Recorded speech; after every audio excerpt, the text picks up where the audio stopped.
Assalomu alaykum do'stlar. Musofirda aka bilan mana bugungi darvozamiz joyiga o'rnatildi. Bugungi darvozamiz Farg'ona viloyati Oltiariq tumani Poloson qishlog'iga olib kelib o'rnatdik. Bugungi darvozamiz razmerlari eniga 3,5, bo'yiga 3,60 razmerga olib kelib o'rnatib berdik.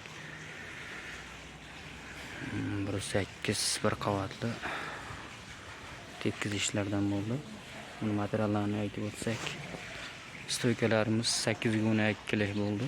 Krugovoy 3lik stenkada bo'ldi. Profillarimiz 6x4lik 2lik stenkada bo'ldi. Disklarimiz ham 2lik qalinlikda bo'ldi.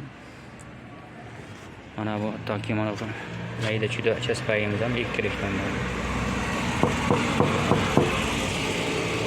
Mana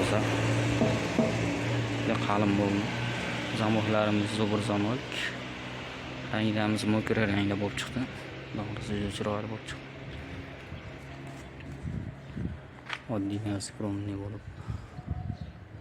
Buni metr kvadratini 1 million so'm olib o'rnatib berdik.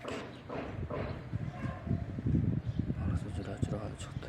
O'zbekiston bo'ylab dastavkamiz bor. Ekranda bilan telefon qilaverasizlar. Obuna bo'lmang, obuna bo'lsizlar. Ishimiz yoqsa like bosib qo'yinglar.